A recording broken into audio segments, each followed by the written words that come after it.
Ok, então nós vamos já começar. Bom dia a todos e a todas.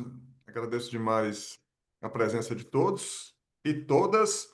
Então, antes de dar início propriamente à, à mesa e a esse pequeno evento, eu ia pedir a todos e todas que mutassem os seus microfones, por gentileza, tá certo? Então, deixa eu falar rapidamente sobre o que é que a gente está fazendo aqui. Bom, primeiro de tudo, muitos de vocês devem saber, essa é mais uma sessão, não é, do webinar, que é promovido pela Lara, que é a Associação de Lógica e Religião. Ah, só que trata-se de uma sessão especial. Primeiro, porque a sessão, obviamente, como a gente está sabendo, ela vai ser feita em português, né? Os webinars da Lara, eles são eventos internacionais, então, para tentar fazer com que a maioria das pessoas possam participar, ele sempre é feito tradicionalmente em inglês. Então, excepcionalmente, esse webinar e o seguinte, que vai ser em dezembro, vão ser em português. A segunda peculiaridade dessa sessão de hoje é porque trata-se de uma parte, não é, ou um dos resultados de um projeto coordenado por mim e pelo Benedict Gock e financiado pela Fundação John Templeton e gerenciado pela Associação Brasileira de Religião, que trata basicamente de conceitos de Deus nas tradições indianas, certo? Isso é o tema geral do projeto. No entanto, como parte desse projeto, a gente está tentando também contemplar outras tradições religiosas subrepresentadas. E daqui a pouco eu falo rapidamente por que dessa expressão, subrepresentada. Então, como parte desse esforço, nós vamos ter essa série de mesas redondas que começam hoje, vão ser bimensais. A gente vai ter a primeira hoje, né, e eu falo daqui a pouco sobre a temática dessa mesa redonda de hoje.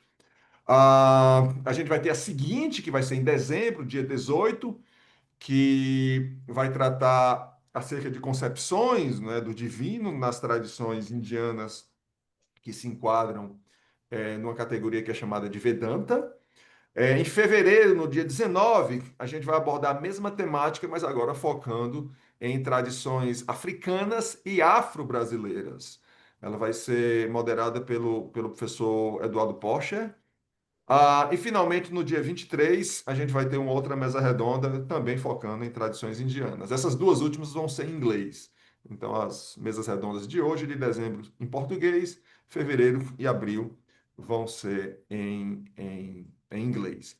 Então, o título dessa mesa redonda que começa, que a gente está abrindo agora, é Deus e o Divino nas tradições ayahuasca, kardecistas e indígenas brasileiras. Então a ideia é a gente tentar conversar um pouquinho sobre como essas tradições concebem Deus e o divino. Esse é o foco realmente, não só dessa mesa redonda, mas do projeto como um todo, né? O conceito de Deus ou o conceito de divino, conforme concebido nessas várias tradições religiosas. Então, nós temos a honra, né, de ter aqui três ilustres convidados, né? O professor Jean-Yves Beziot, o professor Humberto Schubert Coelho e o professor Almires Martins Machado. Daqui a pouco eu falo um pouquinho sobre a trajetória deles. Nós estamos esperando o professor Almires, ele teve um problema com o Zoom, tá? A gente está tentando resolver isso e esperamos que ele entre na sala muito em breve. Acontece, né? Esse tipo de problema técnico. Então, a ideia é que o professor Almires fale um pouco sobre as tradições indígenas brasileiras, o professor Humberto falaria sobre tradições kardecistas e o professor Jean-Yves falaria sobre tradições ayahuasca. Então, deixa eu falar um pouquinho sobre cada um deles, de forma muito breve, tá certo? Ah, bom, antes disso, me perdoe. Então, antes de falar um pouquinho sobre cada um deles, deixa eu passar para vocês como é que vai ser a dinâmica dessa mesa redonda de hoje. Então, a ideia é que cada um desses três palestrantes fale, assim, brevemente, né, 10 minutos aproximadamente, sobre como as tradições específicas que eles vão abordar concebem o divino. Assim, só 10 minutos, isso é muito pouco. Mas a ideia é que depois dessa breve apresentação, a gente colocaria questões específicas, né, para cada um deles, obviamente relacionadas com a questão do divino nas suas tradições. Então, eu vou ler aqui rapidamente, tá? Eu acho que pode ser útil. As questões ou as perguntas que eu elenquei, que obviamente a coisa pode evoluir, né? Outras perguntas surgirem e assim por diante. Então, a primeira, qual a relação entre o divino, a natureza e o humano na sua tradição? A segunda, quais propriedades são atribuídas ao divino? Terceira, até que ponto o divino é visto como perfeito na sua tradição e qual tipo de perfeição estaria em jogo? A quarta, até que ponto sua tradição reconhece o divino, perdão, até que ponto sua tradição reconhece no divino uma dimensão de pessoalidade? A quinta, na sua tradição, o divino é uno ou múltiplo? Em outras palavras, como sua tradição poderia ser classificada? Monoteísta, politeísta, enoteísta e assim por diante. E, finalmente, como o divino se manifesta ao praticante dentro da sua tradição? Então essas perguntas vão ser feitas, tá? Mas a ideia é que a coisa seja relativamente orgânica, então algumas perguntas podem não ser perguntadas e outras novas perguntas podem surgir, tá bom? Então, eu vou falar rapidamente sobre cada um dos palestrantes, e aí eu passo a palavra a cada um deles. Me perdoem, teve aqui um probleminha com a minha luminária. Bom, eu resolvo isso depois. Então, o professor Almires Martins Machado, ele é indígena, pertencente aos povos Guarani e Terena. Ele é bacharel e mestre em Direito e doutor em Antropologia. E atualmente ele está realizando estágio pós-doutoral no programa de pós-graduação em Direito do Instituto de Ciências Jurídicas da Universidade Federal do Pará. O professor Almires, ele reside na aldeia Jaguapiru, em Dourados, Mato Grosso do Sul. O professor Humberto Schubert Coelho possui doutorado em Ciência da Religião, sendo atualmente professor do Departamento de Filosofia da Universidade Federal de Juiz de Fora. Ele é especializado nas áreas de Metafísica, Filosofia da Cultura e Filosofia da Religião. É seguidor da doutrina espírita, tendo nascido em uma família tradicionalmente espírita e engajada na vida religiosa. De acordo com ele, essa experiência tanto recebeu influência quanto influenciou o seu pensamento acadêmico. E, finalmente, o professor Jean-Yves Béziot possui doutorados em matemática e em filosofia, é atualmente professor da Universidade Federal do Rio de Janeiro, possui especialidades nas áreas de lógica e filosofia da religião e é um dos fundadores da LARA, a Associação de Lógica e Religião. Ele também é fundador e editor-chefe dos periódicos Lógica Universalis e o South American Journal of Logic. E há mais de 30 anos o professor Jean-Yves, ele comunga da ayahuasca, né, que é esse chá. Ok, então, não sem mais delongas, eu passaria a palavra ao professor Humberto, né, e pediria que que você, Humberto, falasse brevemente sobre como o divino é concebido nas tradições espíritas. Então, bom dia, Humberto, muitíssimo obrigado por ter aceito o nosso convite. Você fica com a palavra. Muito bom dia, Ricardo. Muito obrigado pelo convite, que já é boa noite, né? Estamos preparando já para o jantar daqui a pouco. E, bom, eu queria começar dizendo que é muito difícil falar de tradição kardecista na medida em que, diferente de religiões convencionais, não existe uma doutrina extremamente fixa no espiritismo. O que, no geral, se chama doutrina espírita é o corpus de Allan Kardec. A partir daí se julga o resto. No entanto, popularmente, as pessoas assumem como doutrina espírita, por exemplo, coisas que médiuns escrevem, particularmente no Brasil, né? Chico Xavier, ou diversos outros livros de autores que são célebres, mas que não necessariamente originalmente se entende como cânone doutrinário. No entanto, é um pouco inútil a gente dizer isso que eu estou dizendo, porque essa concepção ela é uma concepção de talvez 50, 100 pessoas, enquanto que milhões de pessoas elas entendem o espiritismo mais como religião mesmo e como uma religião até bem estruturada, de uma maneira relativamente dogmática, como tendo assim um cânone estabelecido, tá? Então, de acordo com esse ter ou não ter cânone, que também a gente poderia dividir, né, o espiritismo entre uma versão mais filosófica e uma versão mais doutrinária, dogmática, a gente vai ter diferentes concepções de Deus, tá? Inequivocamente, na formulação de Allan Kardec, primeiro capítulo do Livro dos Espíritos, no primeiro capítulo da Gênese, que é o último livro. Então, primeiro livro e o último livro da vida de Allan Kardec, ele começa esses dois livros falando sobre Deus, né? Tem o primeiro capítulo sobre Deus. Nos dois, ele vai defender uma noção de um Deus abscônditos, de um Deus relativamente impossível de conhecer, incognoscível, inefável e que a gente só conhece indiretamente, tá? Muito parecido com a tradição filosófica.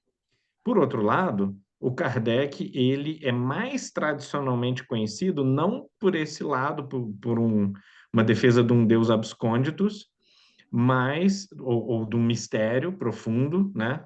Mas ele é mais conhecido por uma perspectiva de de teologia natural, tá? Na esteira ali bem francesa, né? De Voltaire, de Rousseau e principalmente de Fenelon.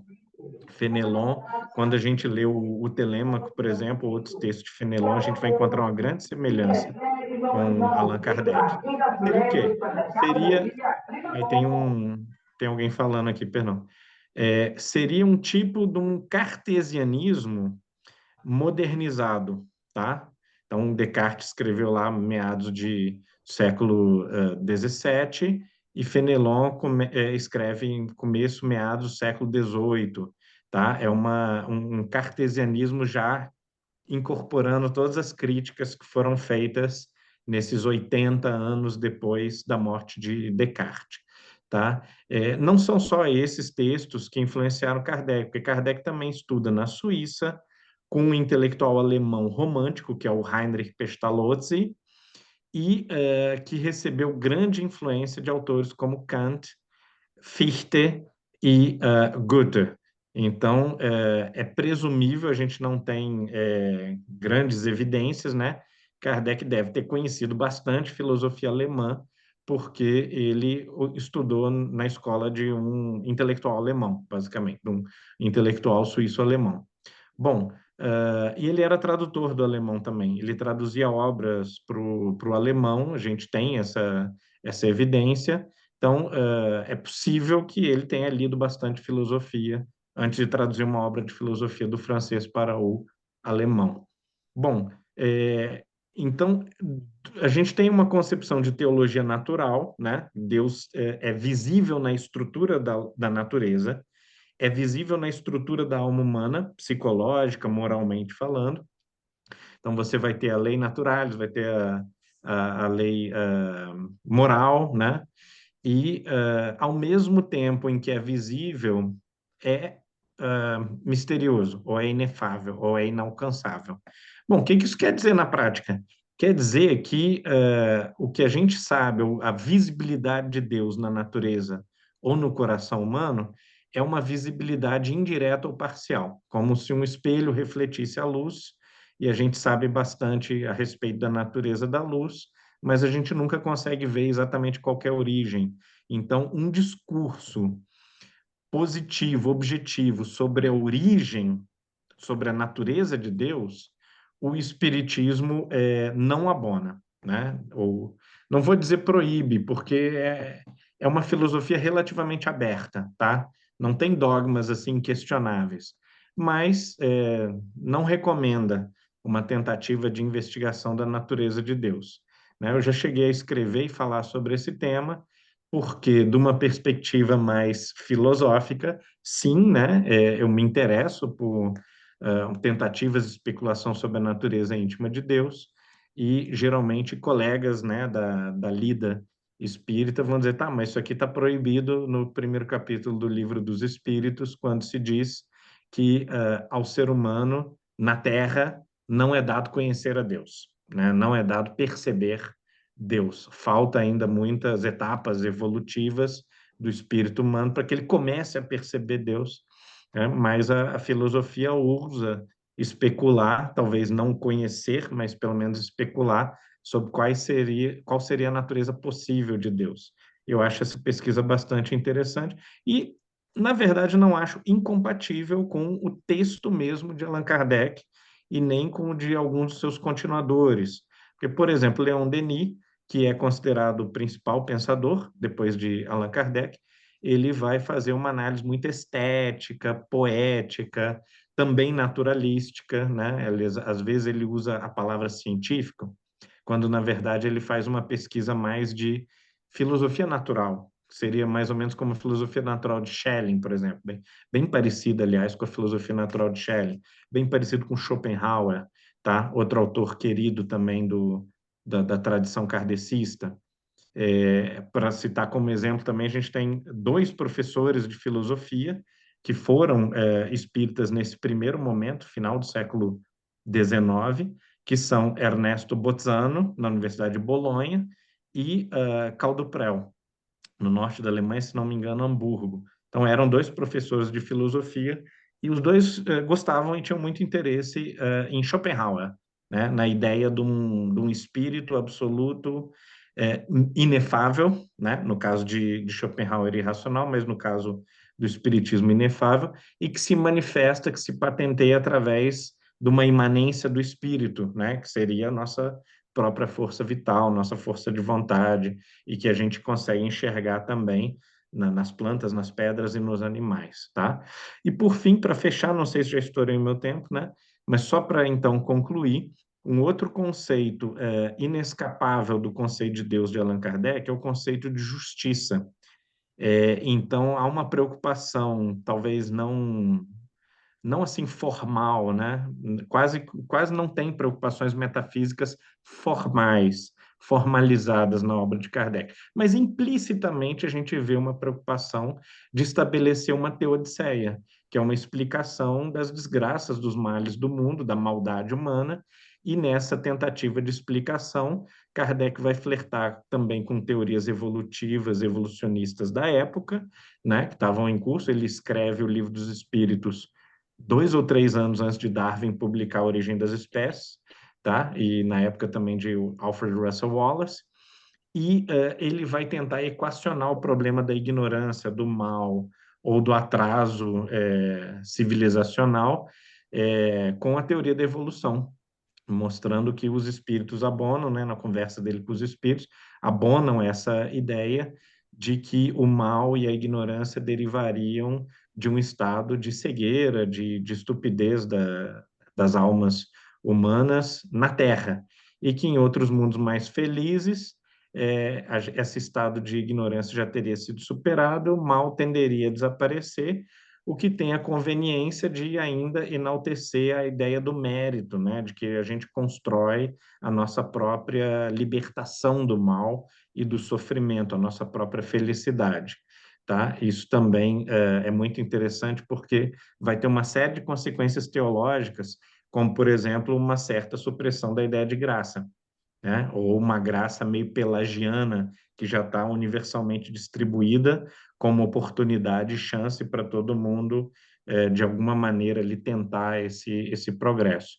Então, respondendo à questão sobre a pessoalidade de Deus, a gente pode dizer que sim, na medida em que se sabe alguma coisinha sobre Deus, parece se comportar como uma entidade pensante, desejante, com vontade, mas isso pode ser também um simulacro que a gente faz para atributos inefáveis e inalcançáveis, na verdade de Deus. Ok, obrigado demais, Humberto. O Humberto já respondeu algumas das perguntas. Obrigado demais, Humberto. Então, o Almires está aqui, ele conseguiu entrar, felizmente. Almires, então agora eu passaria a palavra para você, Almires. Primeiro agradeço o convite, você ter aceito o convite. E aí eu pediria para você tentar explicar de forma relativamente breve como a tradição na qual você se insere concebe o divino. Olá, bom dia a todos, todas que nos ouvem. Ouve bem? Sim, tá ótimo. Então, nós temos um certo probleminha considerando essa questão, porque primeiro nós não consideramos que temos uma religião. Do ponto de vista guarani, nós temos um modo de crença, de uma fé. E quando se trata de Deus ou do divino, até mesmo nós temos um certo problema com a tradução de Deus, porque tudo que, de algum modo, trata dessa ideia de religião ou de fé, ela vem da Europa. São ideias europeias, são conceitos europeus. E quando tenta fazer uma aproximação com o que é aqui do chamado Novo Mundo, quando o europeu aqui chegou, em se trata... Bom, primeiro, que o europeu considerou que o indígena não tinha alma, que ele não era humano, que ele não era gente. E o próprio, os primeiros jesuítas, quando aqui chegaram, percebendo que o indígena, Nóbrega mesmo fez a seguinte afirmação: olha, não dá para entender como é que esses indígenas, esses negros da terra, têm tanta pedra boa, têm tanta madeira boa, tanto barro bom e não são capazes de fazer uma imagem de adoração. Claro, os parentes guaranis da época devem ter rido muito dele, porque ele não entendeu nada de divino e nem de Deus. Porque para nós, ao olharmos para a natureza, primeiro que ela é mãe para nós. E ao olharmos para a natureza, um pássaro voando, uma criança chorando, uma água saindo das entranhas da terra, um trovão, o sol, a lua, tudo isso para nós, ela de algum modo, ela inclui essa ideia de um divino.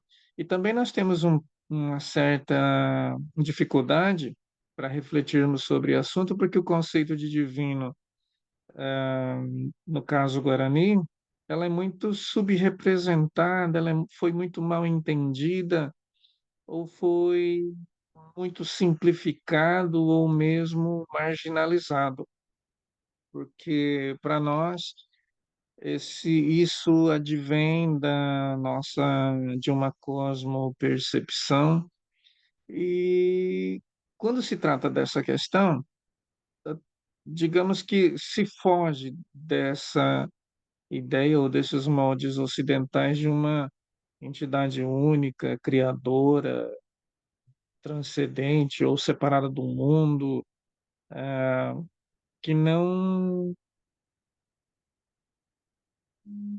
se aproxima, digamos assim, da nossa experiência com o sagrado, considerando que é uma visão, é um pensamento holístico, mente, e que esse divino está intrinsecamente ligado à nossa existência e com a existência do que existe em tudo que há. E se nós formos pensar nessa ideia de divino, é o próprio tecido de toda essa realidade. Tudo que tu vê tem, de algum modo, a presença do divino ou de um Deus.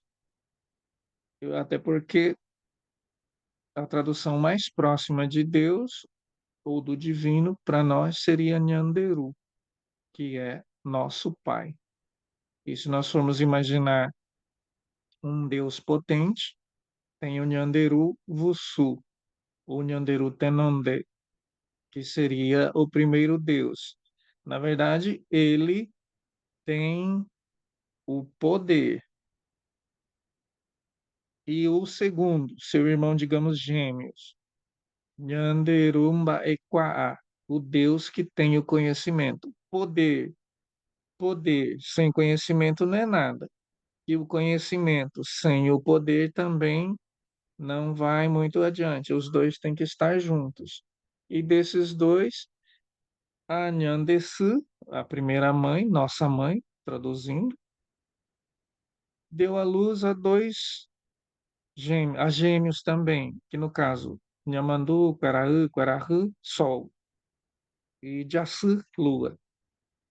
Luz, tudo vem de luz, de criação. E a razão pela qual, por exemplo, o Guarani entende a criação, ela toda foi, ou ela surgiu quando o Nhanderu foi caminhando. E conforme ele foi caminhando, ele veio da primeira terra, trouxe de lá um punhado de terra e foi derramando, e enquanto caminhava, foi derramando, e então surgiu a terra e todas as outras coisas. Por essa razão, uma das, digamos, filosofias de vida do Guarani, ou talvez a principal, seja a de caminhar. É caminhando é que tudo se transforma e tudo se cria. E daí tem as outras duas questões, que são o Agüije e uma outra questão que fugiu agora, Candirê. E aí tem uma outra dificuldade, que tem três jeitos de você entender a, a fala guarani, porque vem do Nheem, que seria a fala sagrada. Para nós, o poder está na fala, ou nas belas palavras. Então, tem três modos de você entender o Guarani, e daí a confusão. A primeira forma de você entender o Guarani é, ou a fala sagrada, a voz, o poder, é o Guarani coloquial, mal comparando com o português de porta de bar. O segundo é o Guarani formal, que já é um Guarani, digamos, a escrita acadêmica. E tem a terceira forma de entender o Guarani, que é o Guarani, digamos, religioso, na falta de outro termo. Esse somente pessoas seletas, ou os Nhanderus, que são nosso pai terreno, é que compreendem essa linguagem. Daí a razão pela qual os pesquisadores vão, conversam com pessoas comuns, tentando tratar dessa questão do divino e de Deus, ou da criação, mas conversam com pessoas que falam o Guarani coloquial, conhecem um pouco do Guarani formal, mas não, entendem pouca coisa do Guarani religioso. E é por essa razão que temos tantos equívocos nesse sentido. E é algo que sempre foi mantido em segredo. Até porque também o Umbuá, por exemplo, da aldeia aqui onde eu moro, o Umbuá, de um modo geral, Guarani Umbuá, ele foi considerado na literatura como o teólogo da floresta. E essas questões que perpassam o divino, que perpassam as questões de Deus ou uma outra coisa que se aproxima, elas sempre foram tratadas como segredos, que é algo que permite com que o povo continue. O Guarani ainda é digamos, um teólogo, considerando que ele vive isso muito fortemente. Então, nós temos dificuldades, de algum modo, para conceituar essa ideia ou do divino ou de Deus. Como conceituar o divino e Deus quando eu próprio tenho condições, pensando no Agudjé e no Candirê, de ser Deus, de ser iluminado ou de alcançar a iluminação. Então, temos aí um assunto para conversa de muitos anos. Obrigado. Muitíssimo obrigado, Almires. Fantástico. Bacana demais. Eu já tenho aqui várias perguntas, na minha cabeça. Então, agora eu convidaria o professor Jean-Yves Béziot para falar um pouquinho rapidamente sobre as tradições ayahuasca. Então, primeiro, muito obrigado, Jean-Yves, por ter aceito o nosso convite. Você está por aí, Jean-Yves? Eu vou acender meu microfone e eu vou projetar uma PowerPoint, só um momento. Ok.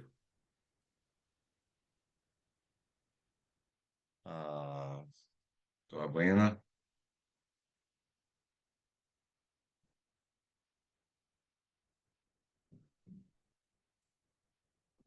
só um momento.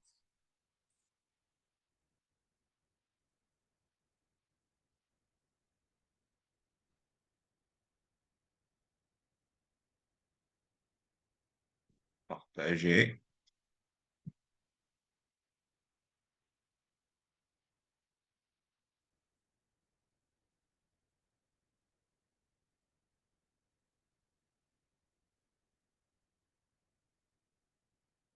Ah, Ok, estamos vendo.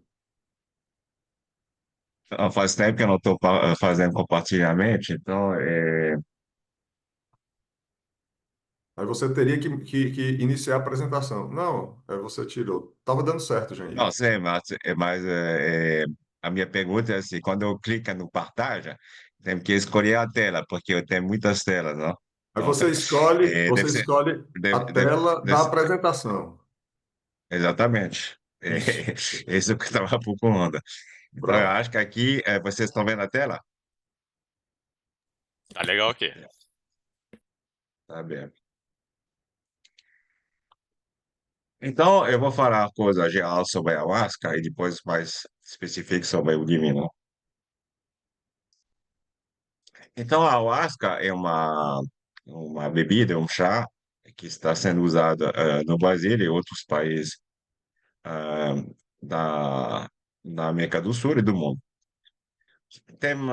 Não tem uma religião específica que corresponde à ayahuasca, tem vários grupos religiosos e as ideias, então, são variadas em função desses diferentes grupos. Tem um livro que foi escrito sobre o assunto, que eu acho o livro mais geral, por um pesquisador israelense que faleceu esse ano, o Benny Shannon, que fez doutorado na Universidade de Stanford. Depois ele foi professor de psicologia na Universidade de Jerusalém. Ele escreveu em 2002, ele publicou um livro em 2002, que chama Tripod of the Mind, Charting the Phenomenology of the Ayahuasca. Um livro assim voluminoso, onde ele conta muitas. É um livro informativo, eu diria, informativo, mas não é só informativo, ele também reflete sobre o assunto. É interessante porque ele bebeu a ayahuasca como diferentes grupos, ele conta a história um pouco de cada um dos grupos e desenvolve reflexão, como a gente pode ver, ele mesmo pesquisador, né? Então é um livro assim, bem interessante. E mais tarde, em 2008, ele publicou um artigo mais específica sobre a relação da ayahuasca como a própria religião judaica e as experiências de Moisés. Dizendo, nesse artigo, ele faz um estudo detalhado, dizendo que vários acontecimentos na vida de Moisés são parecidos com as coisas que a gente pode perceber na ayahuasca. Eu estou fazendo um panorama muito rápido dessa situação de várias pessoas. Então, o outro livro famoso é o livro do Jeremy Darby, ah, que é uma coisa assim bem diferente, no sentido que o livro de Jeremy Darby, ele se concentra só nos Achaíncas, são, como vocês podem imaginar, que vive no Peru. Ele mesmo, nessa atua, ele era estudante de doutorado na Universidade de Stanford. Aí ele foi fazer uma pesquisa como os Achaíca, do Peru. Aí ele bebeu ayahuasca e tive algumas experiências. Ele escreveu esse livro, Cosmic Serpent, que foi traduzido em não sei quantas línguas, tive um certo sucesso. Mas é muito específica, é centrado sobre a serpente, como vocês podem ver. Depois eu posso falar mais. Mas o Jeremy Nabi, ele não, também ele tive ele escreveu outros livros. Essa coleção, ele escreveu uma coleção de artigos sobre o xamanismo, junto com o Francis Huxley, que é da família, como vocês podem ver, que é da família Huxley. Eu vou falar um pouco sobre o Huxley, o Aldous Huxley, que foi o tio do Francis Huxley, né? E também o irmão do Julian Huxley, que foi o primeiro diretor da Unesco. O Huxley é um escritor famoso, né? Ele se tornou muito famoso através do livro dele, Admirável Livro Novo. Eu estou fazendo a tradução em português. E mais para frente, The Doors of Perception. É um livro famoso relatando as experiências que ele tive usando a mescalina. Esse livro tive uma grande influência na década de 60. O próprio grupo de música Doors escolheu esse nome por causa desse livro. E é um livro assim, bem interessante. Ele descreve a experiência que ele tive com a mescalina. Depois disso, uh, o Aldous Huxley ele começou a usar o LSD até o fim da vida dele. Aí eu vou falar um pouco também sobre o LSD. Então, o LSD é uma coisa artificial, por diferença com a mescalina. É artificial no sentido que foi uma resultado de um procedimento ah, que, de química feito pelo esse pesquisador suíço Albert Hofmann, que depois de ter feito um doutorado em química, foi trabalhar na empresa Sandoz, na cidade de Basel, na Suíça, que é um dos centros da química do mundo, né? E aí descobri, em 1928, ele sintetizou o LSD. Depois, alguns anos depois, vocês podem ver, só em 43, né? Ele fez a experiência absorvendo essa substância, que foi a primeira pessoa que absorveu essa substância, porque o LSD ele foi concebido, na verdade, como uma substância originalmente para ajudar o sangramento no parto. Mas, por uma certa tipo de razão, ele ingeriu essa substância, ele teve alguma experiência, que ficou famoso nessa história que chama o Dia da Bicicleta, de 19 de 43. Mais para frente, o Hoffman ele escreveu um livro sobre o LSD, não? Escrito originalmente em alemão, que é a língua dele, que vocês podem ver aqui na direita, que é um livro de reflexão sobre o que significa. E o último capítulo do livro, que é o capítulo 11, se chama LSD Experiência e Realidade, como é uma capítulo mais filosófica, né? E aí ele começa com uma citação do Goethe, que eu acho reflete o que ele pensa, depois que eu coloquei essa citação em alemão e traduzi em português. O que mais uma pessoa pode ganhar na vida do que aquele Deus natureza se revela a ele? Então vocês podem ver que aqui ele fica assimilando Deus como a natureza. O Hoffman, ele viveu até 102 anos. Para o centenário dele, tive um grande congresso que foi organizado em Basel sobre o LSD. E na vida dele, ele se aposentou já quando ele tinha 65 anos, mas ele começou a continuar a fazer a pesquisa.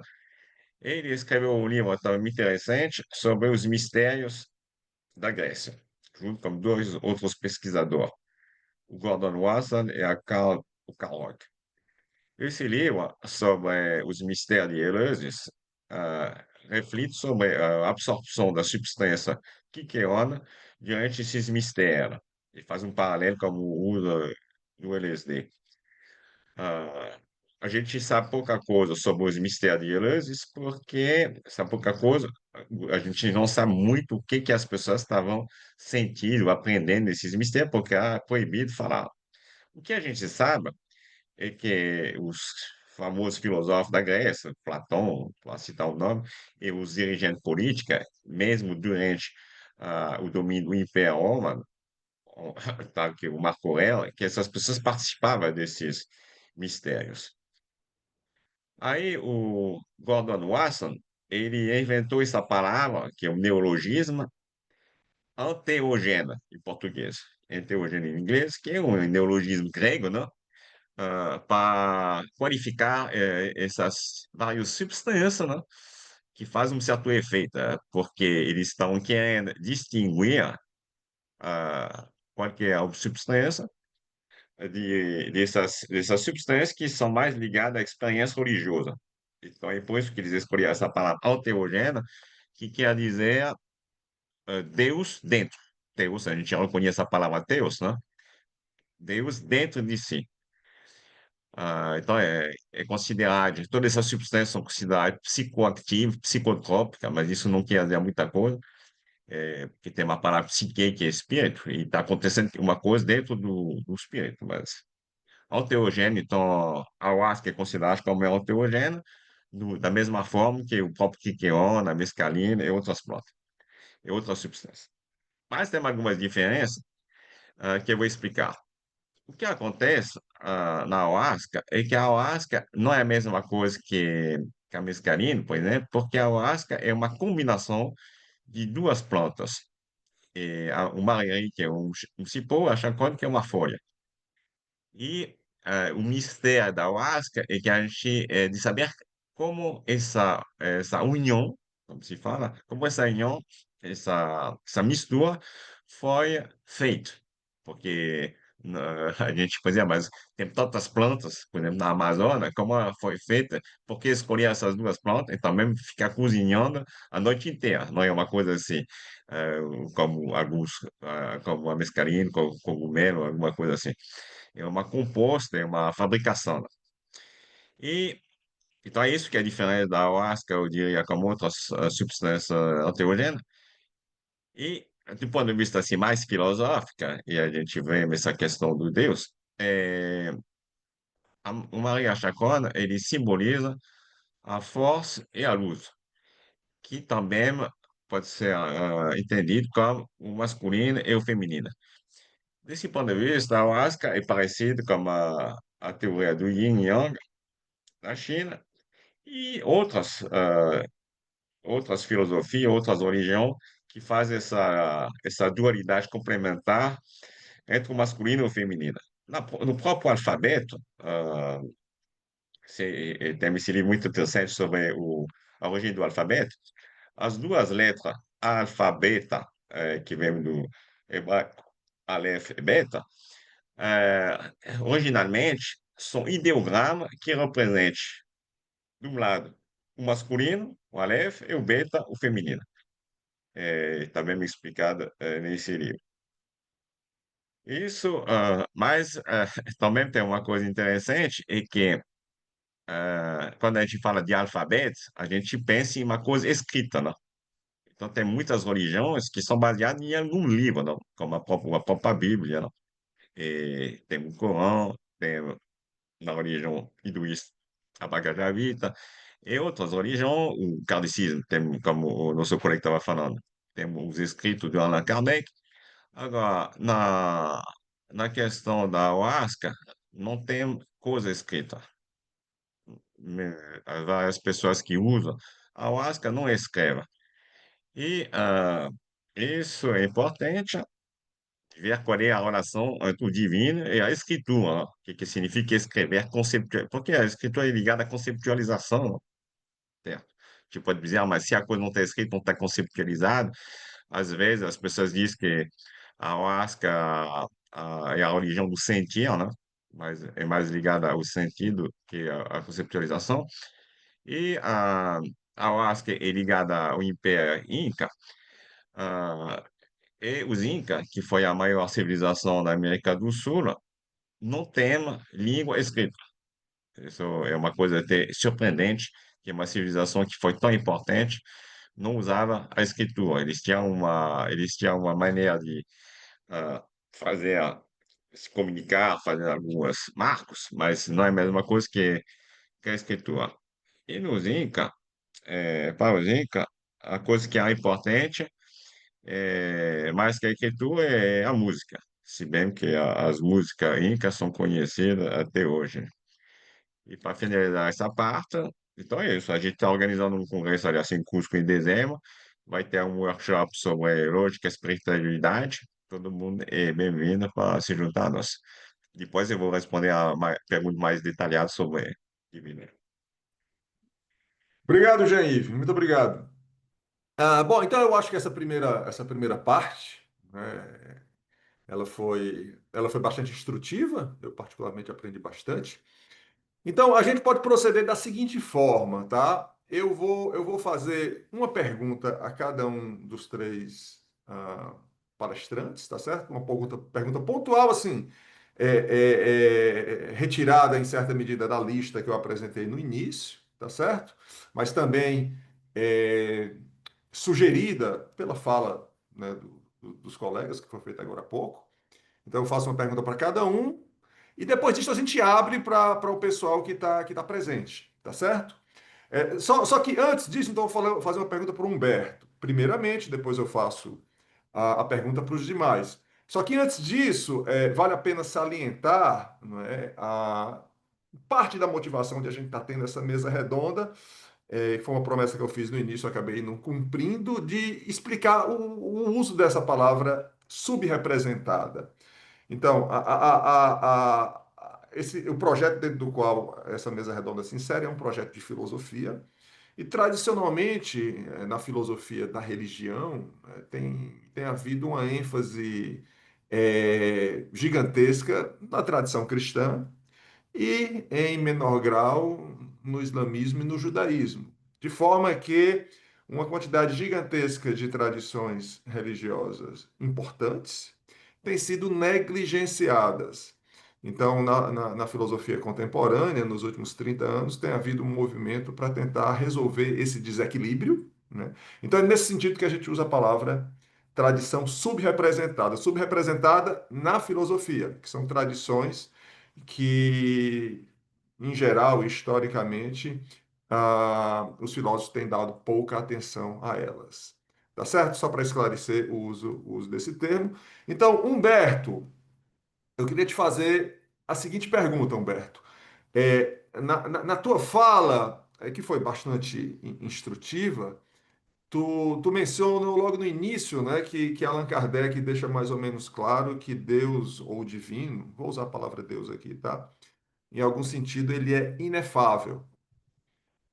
Mas, ao mesmo tempo, tu pontuou então, inefável, se eu entendo bem, né, se eu te entendi bem, poderia ser explicado como o fato de que Deus, na sua totalidade, ou então, no mínimo parcialmente, ele estaria para além do conhecimento, no mínimo conceitual, humano, não é?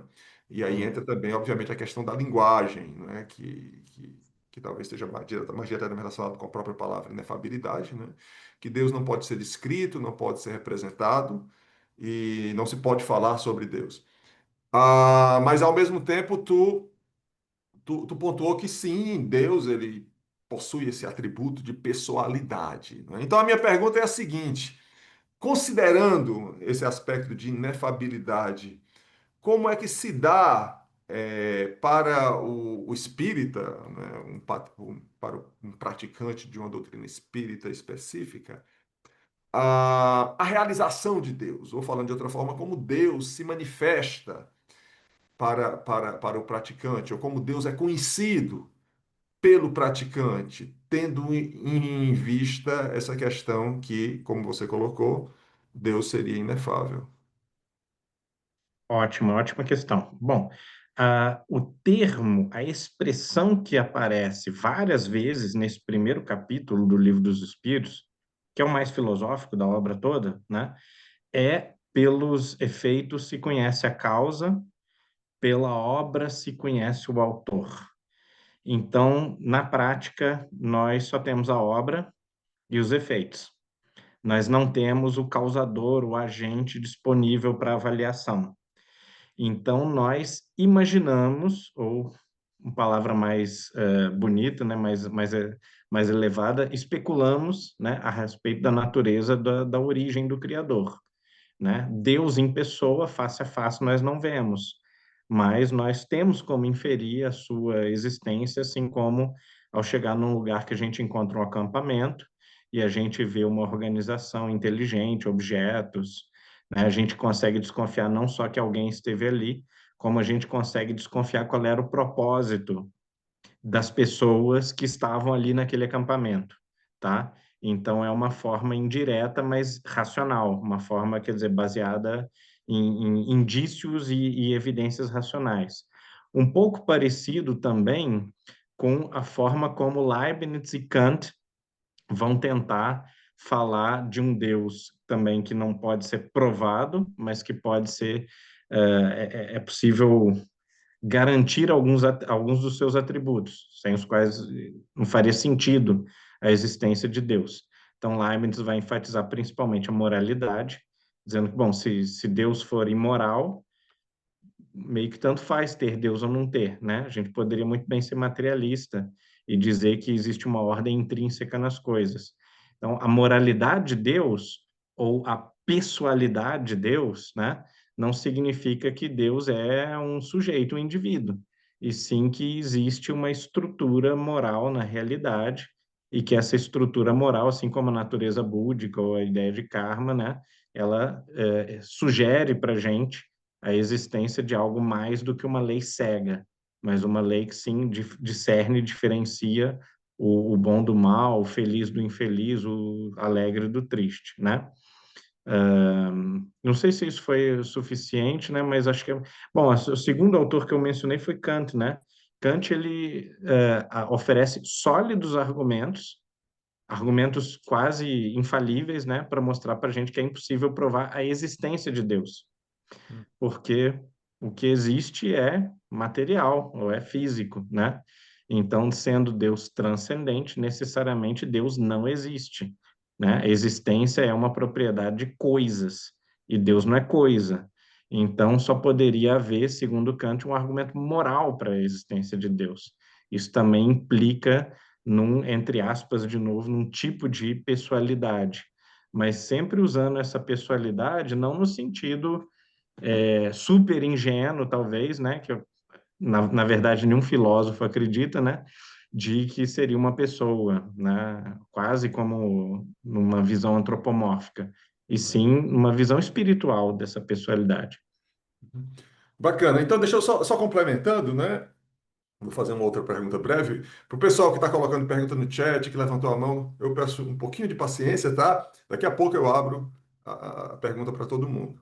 Então, se eu entendi bem, aí você me corrija se a minha compreensão foi adequada. Então, aparentemente, baseado no que você falou, não há uma ênfase muito grande no espiritismo, diferentemente, aí eu faço o gancho com a fala do Jean-Yves, parece que não havia uma ênfase muito grande na questão da experiência mística, ou seja, de um indivíduo de alguma forma experienciar o divino. Eu estou enganado?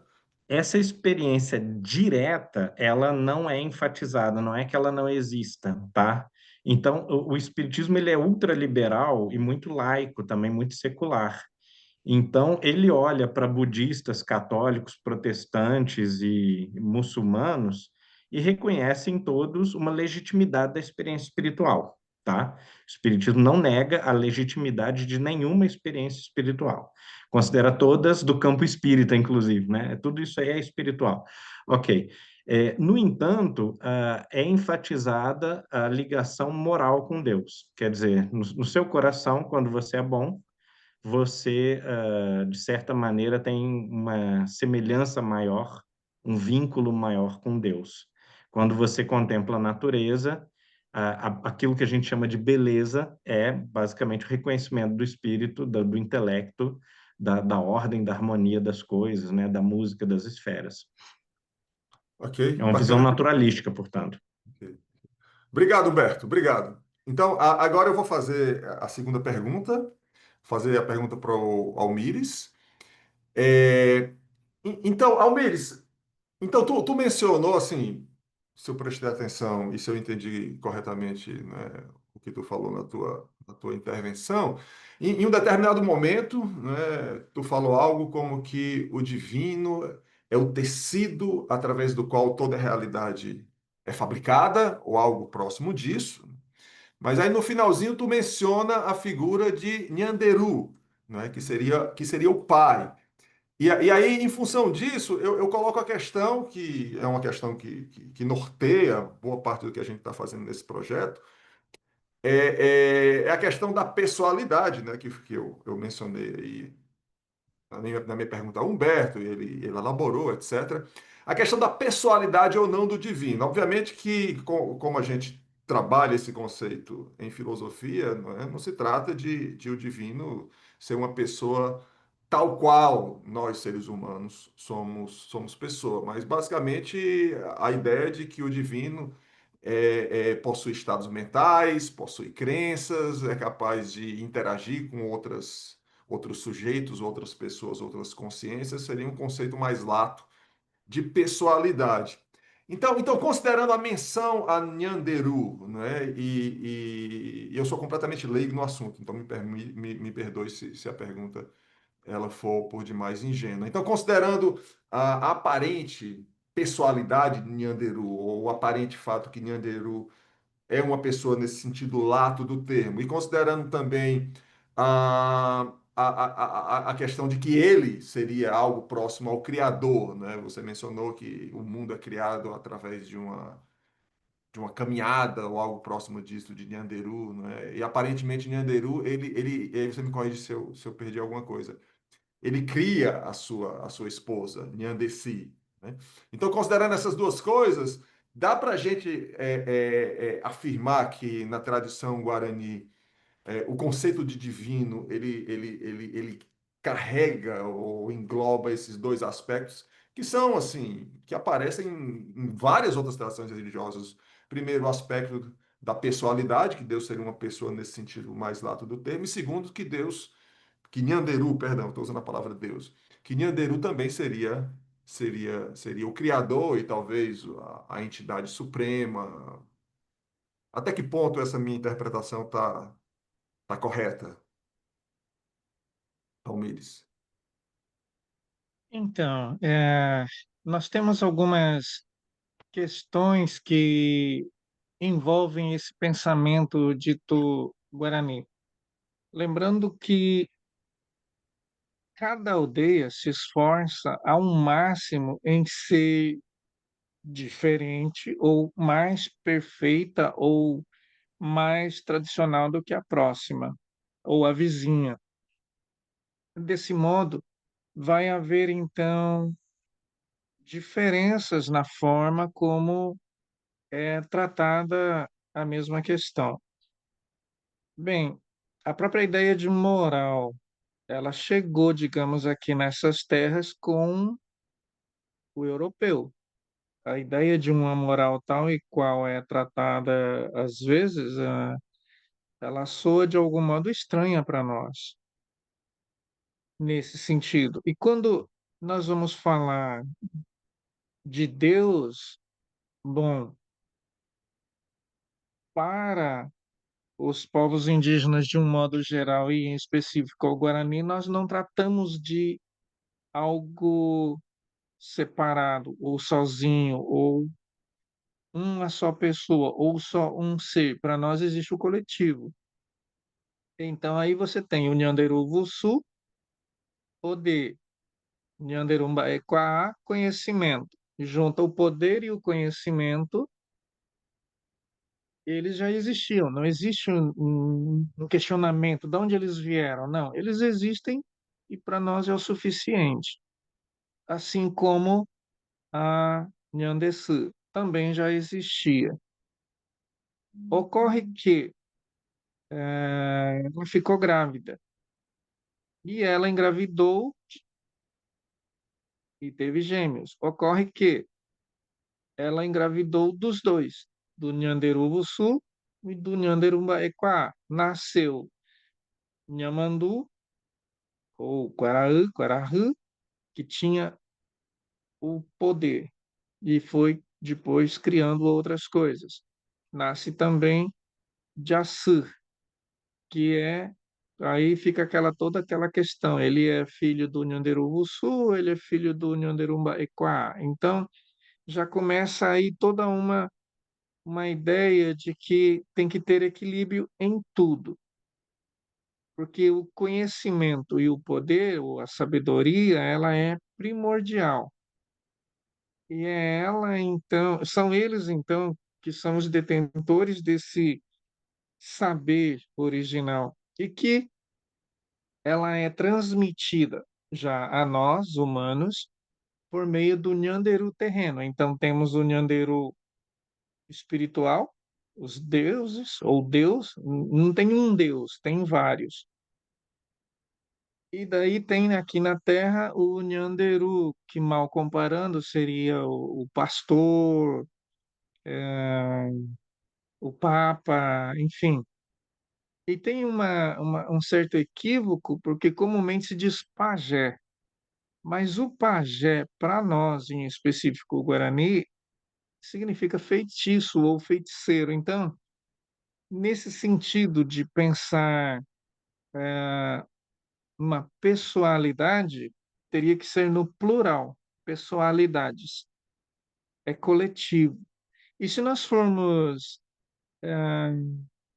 pensar dessa forma, pensando ah, ou as atribuições ou uma pessoalidade que está ligada a Nhanderus, no plural, e pensando que os primeiros ou os que já existiam, Nhanderuvuçu e Nhanderumbaequá e Nhandeçu, tanto que para nós, em razão disso, os Nhanderus aqui terrenos são orientadores espirituais, assim como a Nhandeçu, não tem uma preferência por ser o homem ou ser a mulher, o orientador espiritual, que vai muito pela questão de que quem nasce com essa percepção ou essa cosmopercepção desenvolvida e que, de algum modo, então, eles serão aqueles que terão um canal exclusivo com a primeira terra, ou onde está Nyanderubuçu, Nyanderumbaikoá, Nyandeçu e os outros deuses, que tem essa conexão e então vai ensinar, que acaba redundando em que esses ensinamentos, eles são aquilo que é chamado de modo de vida, e que esse modo de vida tem que estar em equilíbrio. E se nós formos imaginar uma ideia de pessoalidade do divino, ela está em nós.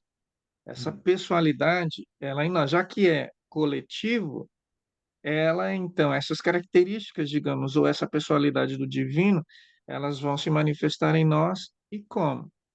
Em nós a palavra, o alvo porã, ou nhé, a palavra criadora, está em nós, o poder da palavra. E a outra situação, uma outra característica dessa pessoalidade do divino, ou uma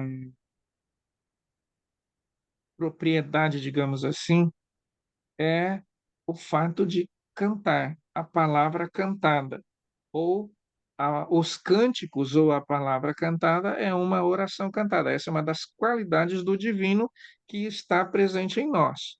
É uma pessoalidade deles, da primeira terra ou a espiritual, mas que também se manifesta aqui. Por essa razão, o equilíbrio e a ideia do coletivo.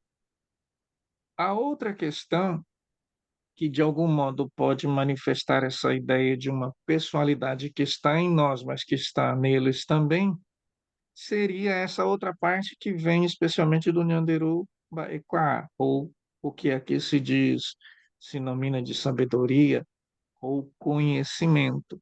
Porque também quando nós vamos seguindo os rituais ou praticando os rituais tal e qual foram ensinados por, pelos deuses primeiros, digamos assim, nós temos a condição de estar também na mesma altura deles, ou seja, de nós termos o conhecimento, de nós usarmos esse conhecimento, de cantar. Cantar seria uma invocação, uma oração cantada, um encantamento. E quando se Uhum. nós formos imaginar nessa questão, a iluminação, digamos assim, que seria o candirê, existe a possibilidade em praticando os rituais e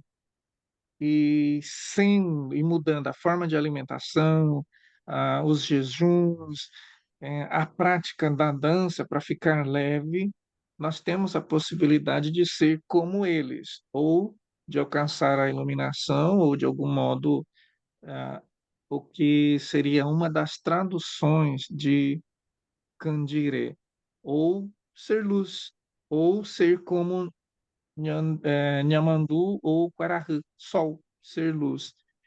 E pensarmos nessa ideia de pessoalidade, então é no plural, pessoalidades.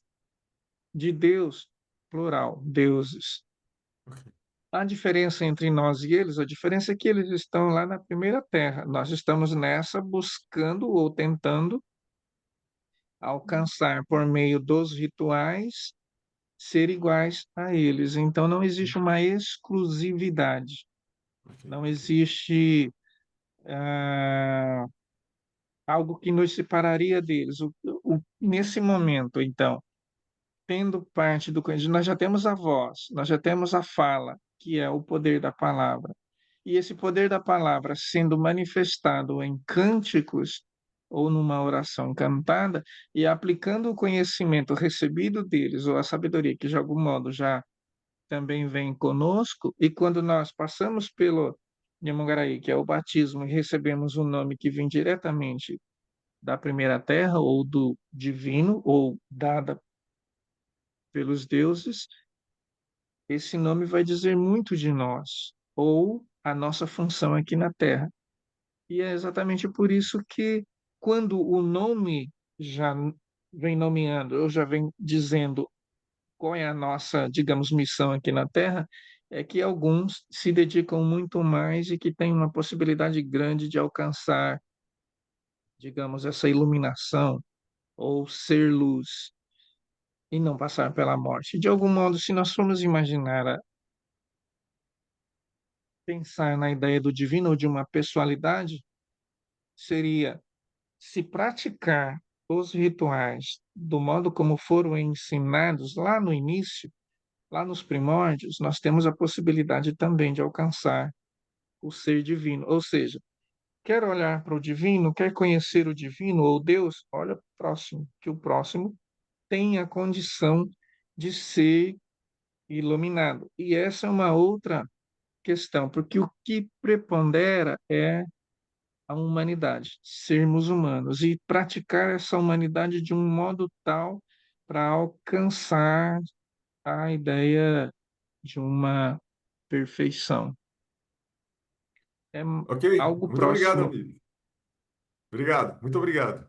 Então, eu vou fazer a minha última pergunta, tá? Vai ser direcionada ao Jean-Yves e depois disso a gente abre para os demais participantes aqui da mesa. Jean-Yves, então eu vou tocar mais uma vez na questão acerca do conhecimento de Deus ou da divindade. Então, você mencionou, né, que as tradições ayahuascas muitas vezes são conhecidas como religiões ou tradições do sentir, né? Entendo bem, é exatamente por conta do fato de que a experiência pessoal, a experiência fenomenológica, a experiência mística e assim por diante, desempenham um papel preponderante, né? Ao mesmo tempo, tu mencionou a ausência de escritos na maioria dessas tradições. Então, eu me pergunto o seguinte: eu tô me perguntando sobre o aspecto doutrinário, né? Assim, as doutrinas presentes nessas várias tradições. Porque, veja, se nós temos uma experiência, seja ela qual for, nós temos que conceitualizar aquela experiência para poder explicarmos para nós mesmos e para outras pessoas o que foi aquela experiência, né? Se foi um contato com o divino e que divino é esse, etc, etc. Então, a minha pergunta é a seguinte: ah, eu sei que algumas denominações ayahuascas têm um aspecto doutrinário específico, né? A minha pergunta é até que ponto, né? Inclusive, muitas contêm um aspecto sincrético muito forte, né? Trazendo elementos do cristianismo, por exemplo, né? Então, a minha pergunta é a seguinte: até que ponto esse aspecto doutrinário vai influenciar a maneira como aquele indivíduo que comungou do chá, como isso vai influenciar a maneira como ele vê a sua experiência. Então, eu tive uma experiência de quê ou de quem? Então, como essas duas coisas, essa seria a minha pergunta, como essas duas coisas se relacionam? De um lado, o aspecto doutrinário e conceitual, né? E do outro lado, o aspecto experiencial ou místico. Não sei se eu fui claro o suficiente, gente. Tem várias maneiras, tem muitos aspectos. Mas o que eu gostaria de enfatizar é que na experiência da ayahuasca, é uma coisa que liga o entendimento à prática, à conduta. Como eu estava falando, o Vinichanana, ele faz um paralelo entre a ayahuasca e a experiência de Moisés, várias experiências de Moisés, em particularmente a questão dos 10 mandamentos. Então, 10 mandamentos é uma maneira de dirigir a nossa vida, que vão, na verdade, no caso, são regras assim, relativamente determinadas. Mas as regras podem ser formuladas de uma forma ou de uma outra. Nas coisas dos Incas, os Incas só têm 3 regras, né, que é de não mentir, não roubar e não ser preguiçosas. Mas tem então essa questão da conduta. E isso lembra também um- uma dualidade que se manifesta num provérbio do Salomão, na Bíblia, onde ele fala assim: ah, feliz o homem que tem entendimento e sabedoria. Então, entendimento e sabedoria, que são palavras que ele usa em hebraico, eles representam também uma certa dualidade, um complementar, né? Que também se manifesta, que pode se manifestar como a força, a luz, o homem, a mulher. Então, o importante é a união dessas duas tendências, e a partir disso, esse entendimento vai gerar um certo comportamento. Então, eu acho que isso que é importante. O que vai resultar do entendimento que a pessoa vai ter que não vai ter uma separação entre uma doutrina e depois uma maneira de se comportar na vida. As duas coisas vão juntas. Mas eu acho que nesse caso é similar também como o Yin Yang, que eu falei também, né, que que vai nessa direção também. Ok, obrigado, Então, Genif. Tá bom, tá bom. Então agora eu vou abrir para as perguntas, tá? Então quem quiser perguntar, levante sua mão virtual ou então escreva no chat. Então tem uma filazinha aqui que eu vou seguir. Então, Júlio, aí você diz para quem você quer perguntar e faz a pergunta. Vamos lá, Júlio. Bom, muito obrigado pela oportunidade. Eu vejo assim com muita alegria a sua preocupação de abrir espaço, né, para investigação filosófica de religiões subrepresentadas. Eu achei o termo também muito bom, né? Às vezes eu vejo estudantes, às vezes até alguns me procuram para estudar religiões exóticas mundo afora, né? Dos quais eles não têm nenhum conhecimento, e eu me pergunto, mas para que você quer ir tão longe, né? Se aqui a gente tem um material tão rico disponível, né? Todo mundo deveria ter a preocupação de estudar o que está no seu quintal antes de ir buscar aquilo que está a 2 oceanos de distância, né? Mas, ao mesmo tempo que eu vejo uma grande oportunidade, eu vejo uma grande diferença de acessibilidade, né? E também de uma preocupação que a gente tem que ter com tornar, quando possível, condições para esse estudo acessível, né? No caso do espiritismo, por exemplo, a gente tem amplo material disponível, né? Tem as fontes primárias, como o Livro dos Espíritos, o Livro dos Médiuns, né? Tem a revista kardecista que o próprio Kardec começou a editar, depois o Denis continuou a editar. A gente tem publicações sem fim aqui no Brasil de livros e de revistas, né? Eu me lembro que uma vez eu estava interessado em estudar, eu trabalho um pouquinho em estatística com ensaios clínicos, eu queria estudar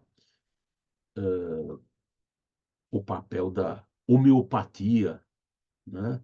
Como a homeopatia é usada em diversos ambientes, e houve uma interação muito grande em um certo período entre o espiritismo e a homeopatia aqui no Brasil, e tem farto material bibliográfico a respeito. Eu juntei um punhado de papers, está aí na minha pilha de projetos a realizar. A pilha tem uns 2 metros de altura, mas esse é um dos projetos, né? Uma outra religião que é muito pouco estudada, que eu sei que tem muito material, mas que não está tão facilmente disponível, né, é a religião positivista, que também nasceu na França, mas floresceu no Brasil, né? E tem muito material que não está disponível e está em risco de se perder, né? A gente deveria ter uma preocupação de salvar esse material, digitalizar esse material, colocar esse material disponível aos interessados e atacar, né? Júlio, me perdoa, puxa, por favor, me perdoa interromper, mas porque tem outras pessoas que também estão querendo contribuir e perguntar. Tu teria alguma pergunta ou seria só esse Sim, comentário? sim, Sim. né? Então, primeiro a preocupação em relação a essa, tornar esse material acessível, tá certo? E depois um problema metodológico que eu vejo em religiões iniciáticas, né? Como o mistério de Eleusis, tá certo? Como algumas das religiões de matriz africana, né? Em que o conhecimento é iniciático, é secreto, é reservado, né? Como é que a gente faz? Como é que a gente ataca de um ponto de vista filosófico, não doutrinário, existe uma diferença muito grande, né? Uhum. Como é que a gente ataca de um ponto filosófico E tu estas direcionaria essa religiões que pergunta a são quem? secretas a todo mundo, quem A quiser todo responder, mundo, a todo mundo. né? Então Janive, Almires, Humberto, quem gostaria de responder a pergunta do Júlio? Que se eu entendi bem, a pergunta de basicamente a questão de tornar acessível o conhecimento Eu, das por tradições acaso, eu eles- trabalho com alguns autores, como Goethe, por exemplo, que tinham concepções parecidas, né? Plotino, Giordano Bruno, né? Que tinham noções um pouco iniciáticas, ou pelo menos um pouco esotéricas, assim, né? Jacob Böhme, por exemplo, né? Um místico luterano muito importante que veio influenciar todo o idealismo e romantismo alemães. E, claro, na medida em que não é sabido, a gente não pode trabalhar filosoficamente. O filósofo, mesmo quem não é da filosofia analítica, ele é obrigado a trabalhar com o que está formalizado, com o que está apresentado de maneira razoavelmente clara, razoavelmente estruturada, logicamente, né? E daí que eu acho importante a importância desse grupo aqui, que é um grupo que lembra ao religioso de se expressar logicamente, de uma maneira coerente, estruturada. Porque as nossas experiências não formalizáveis ou indizíveis, elas são de pouco proveito para as outras pessoas, a não ser que tenha uma forma de a gente contaminar a pessoa com uma intuição, com uma experiência direta, né? Então, a gente precisa desse veículo aqui que a gente está usando, que é o veículo discursivo. E a filosofia se esbalda e subsiste nesse veículo discursivo, sem o que a gente não pode abordar o conceito de religião. A gente pode até ter uma vivência religiosa, mas a filosofia quer lidar com o conceito de religião, conceito de Deus, conceito de, né, de experiência religiosa. Bacana, bacana, bacana. Obrigado, Humberto. Anderson, sua vez de perguntar, se você puder ser o mais breve possível e também, de preferência, se você puder Só pegar nomear. isso, só um momento. Pode ficar à vontade, pode perguntar.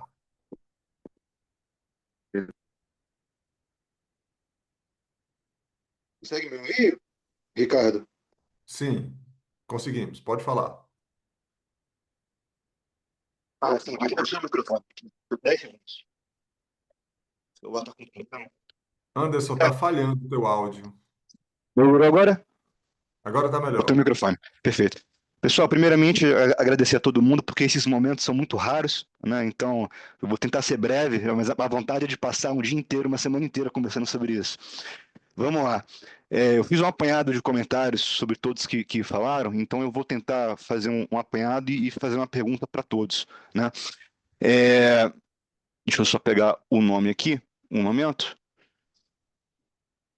Quando a gente falou inicialmente de tradições kardecistas, né, como mencionado, isso engloba várias tradições e, como falado também, existe um reconhecimento da verdade proveniente de outras tradições, mesmo não kardecistas, né? Então, nós temos níveis de crença. Então, por exemplo, mesmo a gente falou da Associação Brasileira de Filosofia e Religião, né, mesmo nos cursos de filosofia da religião nas universidades, quando vem a questão da existência de Deus, né, da possibilidade de Deus, a gente pode perceber que mesmo as pessoas que se colocam como céticas, ateístas, acabam às vezes tendo uma compreensão é, equivocada sobre o termo Deus, né? Porque, por exemplo, a pessoa se considera como cética ou ateia, mas ela tem uma concepção cristã de Deus. Então já começou errado, né? Porque a gente tem que discutir o termo Deus primeiro. Enfim, então, para mim, por exemplo, o segundo convidado mencionou que esse primeiro Deus, né, seria o tecido de toda a realidade, né? E eu também colocaria que, filosoficamente falando, não religiosamente, mas filosoficamente, metafisicamente falando, o conceito de Deus para mim seria muito, muito simples, seria fundamentos da realidade. Ponto. Né? Quando o Graham Priest veio aqui e ele defende a ideia de nada absoluto como fundamento da realidade, o próprio Graham Priest aponta muito para o trabalho do Nishida Kitaro, que também vai afirmar que o nada absoluto é o fundamento da realidade. Porém, a diferença é que o Kitaro Nishida vai identificar esse nada absoluto como Deus, né, semelhante ao mestre Eckhart ou em outras tradições, enquanto o Priest evita isso por uma conotação religiosa, né, porque a gente sabe que ele tem uma origem cristã também. Mas, enfim, quando o professor Jean-Yves mencionou o Ben Shannon, eu achei muito curioso, né, porque realmente a conversa, fazendo a relação entre a tradição abraâmica e experiências, o histórico de substâncias enteógenas psicotrópicas, é muito evitado, até mesmo no meio acadêmico. Nós temos pesquisas sobre substâncias enteógenas psicotrópicas, é claro, em usos terapêuticos, mas evita-se muito falar sobre isso porque não cai muito bem as pessoas relatarem suas experiências individuais, porque nós sabemos que, quando falamos de experiência mística, né, pessoas com nós temos vários livros sobre isso, é, pessoas têm experiências místicas individuais, que não são as mesmas, são em contextos diferentes, em tradições diferentes, mas ainda assim elas conseguem perceber semelhanças entre a própria experiência e a experiência do outro, o mesmo com substâncias enteógenas. Então, por exemplo,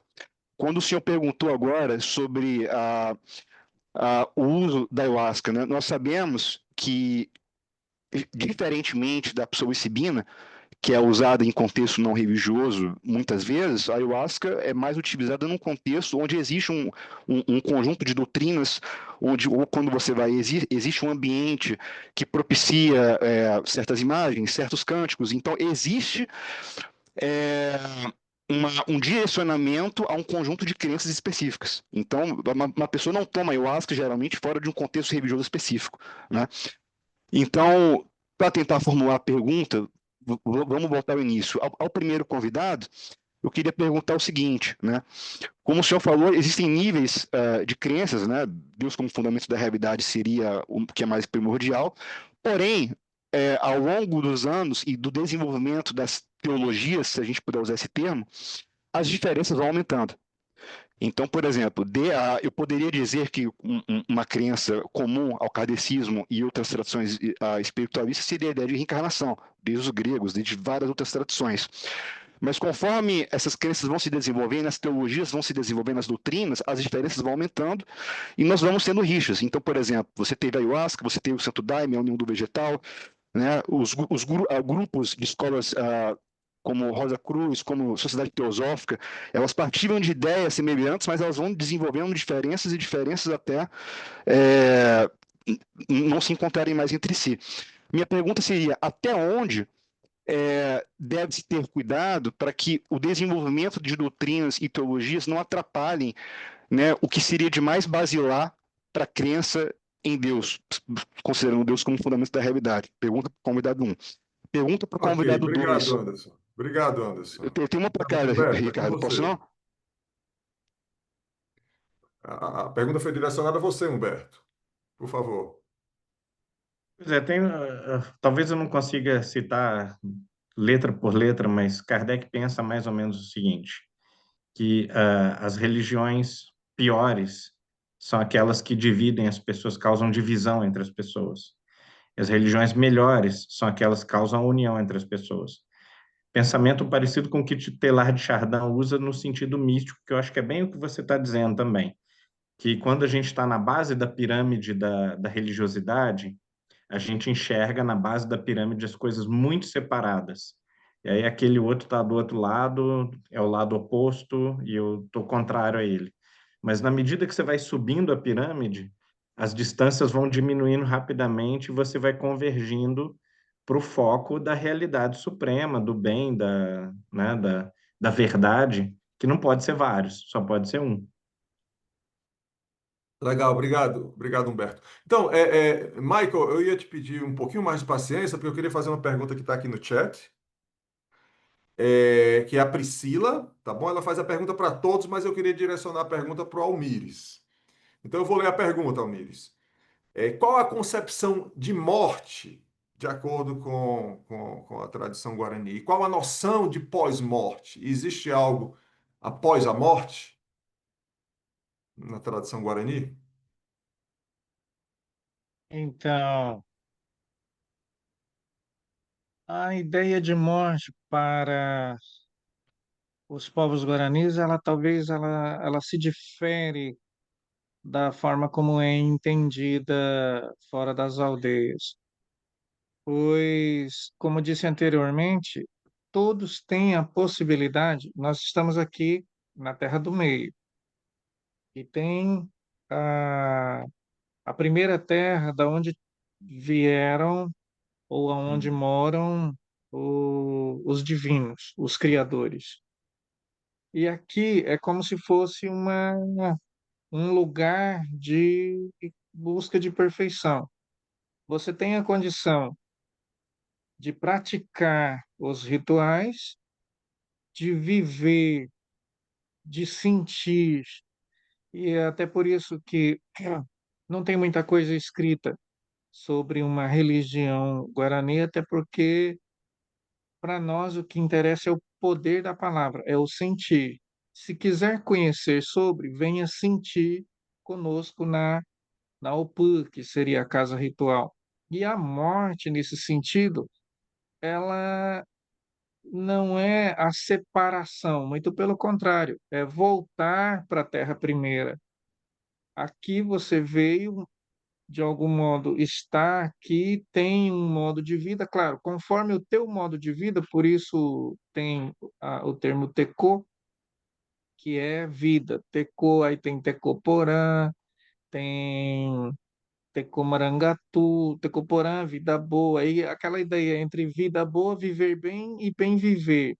E aí tem o Tecomarangatu, que já é aquela vida de alguém que entendeu que ele tem que viver todos os ensinamentos guaranis e ele não quer morrer, ele vai passar, ele vai alcançar, sair daqui, chegou numa perfeição tal que ele já entra direto, ele volta direto para a primeira terra e não passa por essa coisa chamada morte. Ele não desliga aqui para ligar lá, digamos assim, mal fazendo a comparação na falta de um outro termo, essa ideia de morrer é apenas sair de um lugar e ir para o outro, com outro corpo. Aqui, no caso, esse corpo físico, e lá é mais o corpo espiritual. Ou seja, se o poder, o Nhen, é a própria alma, é o próprio espírito, o Avu, ele volta para o seu lugar de origem. Ele veio para cá. E se a ideia de morte se encaixa nisso, é que ela voltar para o seu lugar de origem, não necessariamente uma morte entendida como a separação ou o fim de tudo, não, é o retorno. mas, Almires, todos, sem exceção, voltam para o lugar de origem ou isso vai depender da maneira como o indivíduo viveu sua vida? Vai depender muito da maneira como se praticou os ensinamentos que foram deixados por Nyanderu Busu. Alguns não conseguem sair dessa terra, muito pelo contrário, ele foi tão ruim. Aí tem o livre-arbítrio, digamos assim, a pessoa é que escolhe se ela quer viver conforme os ensinamentos dados por Nyanderu Busu ou se ele quer levar a vida como ele bem entende. Tanto que isso acaba redundando em uma outra situação, que é o de Epotá, que é a transformação. Ele, aí sim, ele morre, digamos assim, o corpo perde todas as suas funções, ele é enterrado, mas ele passa por um outro processo, que o Dipotá é a transformação daquele corpo em um corpo animal. Ele vai ser transformado em animal e vai ficar aqui pela terra. Então, e tem outras situações. Minha avó sempre dizia que a minha avó era Nhandeçu. Ela sempre dizia o seguinte: olha, existem muitos que tentam viver de acordo com os princípios guaranis e depois ele é influenciado por uma coisa aqui, uma coisa lá, uma coisa ali. E quando ele tenta fazer o caminho de volta, ele só andou a metade do caminho. Então, o que que acontece? Daqui até chegar na primeira terra, digamos que é uma estrada, uma floresta, e ele vai ser o quê? Uma flor no caminho para quem estiver andando e ir admirando. E no caso mais extremo, esse que não quis praticar nada da, do que era entendido como correto, ou de um Guarani idôneo, não que seja verdadeiro, mas idôneo. Ele foi muito mal, praticava tudo que é ruim. Ele perdeu a humanidade. E como ele perdeu a humanidade, ele voltou, ele foi enterrado, então ele é um animal. O corpo dele se transforma em animal. Ok, muito interessante. Obrigado, Almires. Então, eu passo a palavra para o Michael, e pediria que você primeiro direcionar essa pergunta para um dos nossos convidados e a fizesse de forma breve. Tá Ah, certo. Seria para o Dr. Jean, e a pergunta seria a opinião dele quanto ao argumento sobre o uso do ayahuasca, né? Que se busca uma experiência religiosa e quando você analisa a atividade do cérebro, parece que intuitivamente a gente espera um aumento na atividade do cérebro para gerar essas experiências. Mas se você olhar os resultados, parece que a atividade diminui. Então aí vem o argumento de que o cérebro seria, quando a gente está em condições normais, agindo como se fosse um filtro para poder impedir essas experiências divinas. O que você acha da pouca atividade no cérebro poder ser um indicativo de que realmente há algo religioso a ser estudado aí?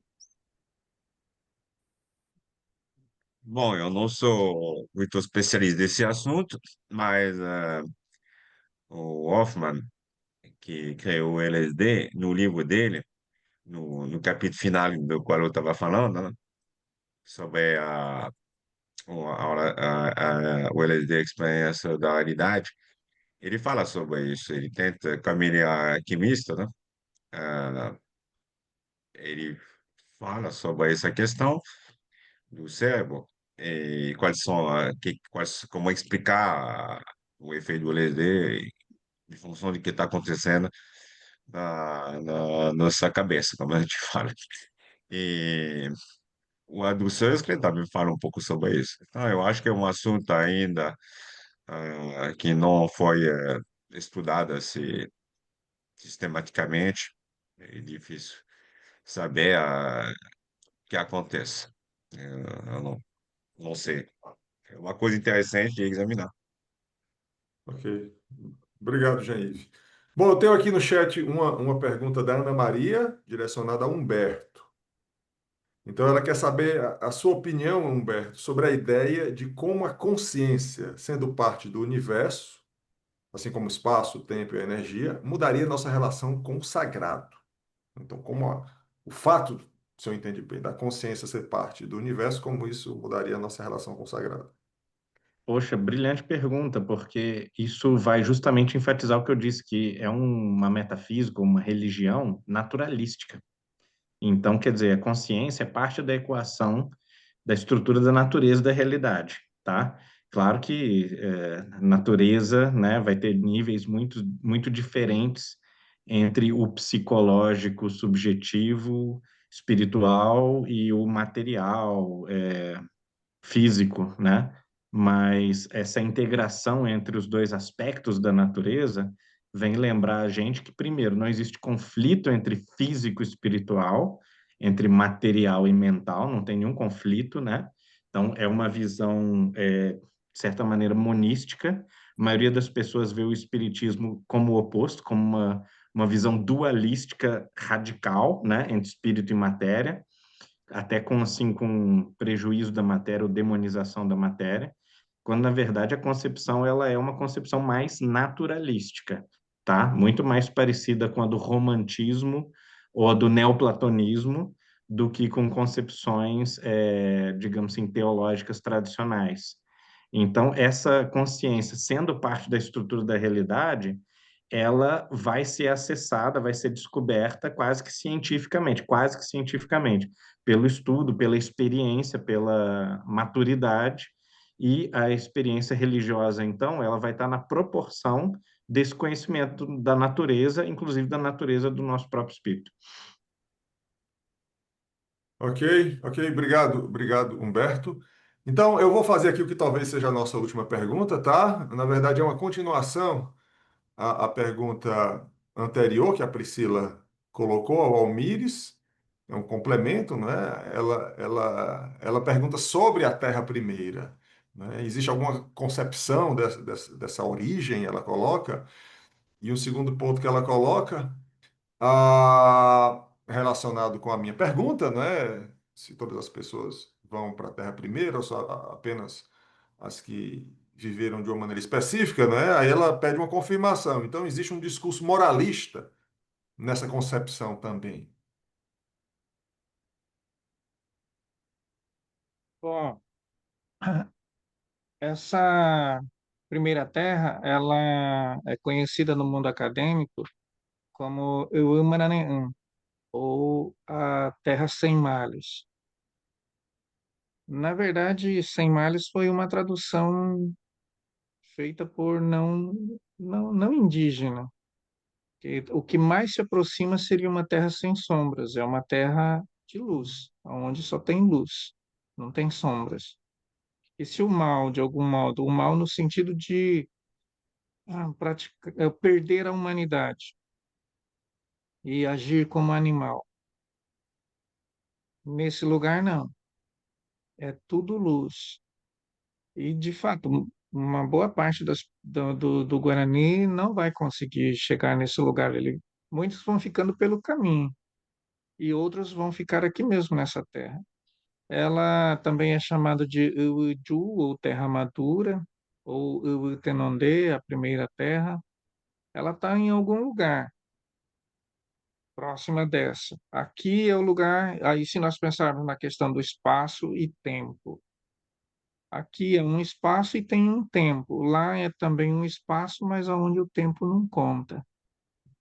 É aquela ideia, talvez, da eternidade. E essa terra primeira, todo o Guarani que se dedica a viver, digamos, essa religião Guarani, ele faz essa viagem quando ele vai na Opã, que seria a casa ritual, quando ele está cantando, quando ele busca viver essas questões espirituais, ele tem condição de fazer essa viagem e ir lá nessa primeira terra, conversa com os ancestrais, conversa com os deuses criadores e retorna.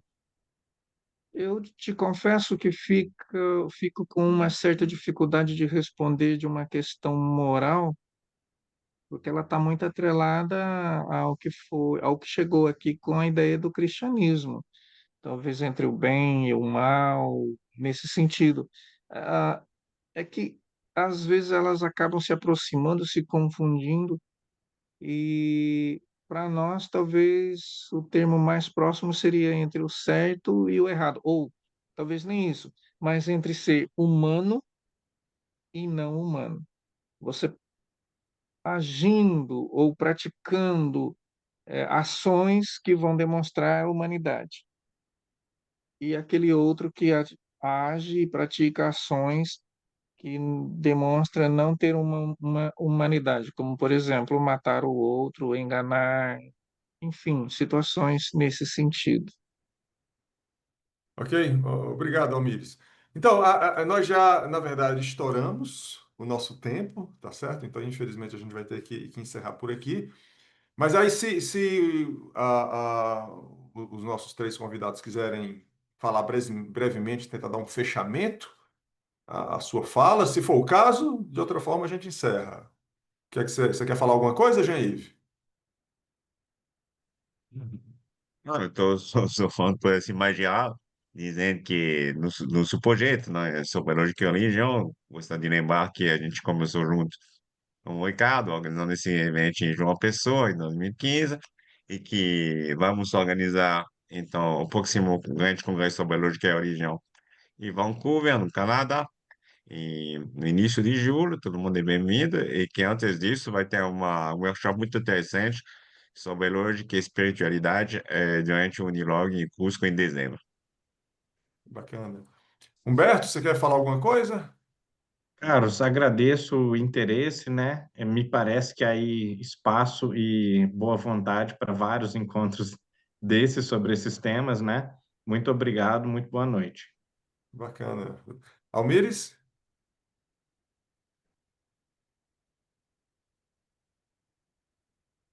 Seu microfone, Almires.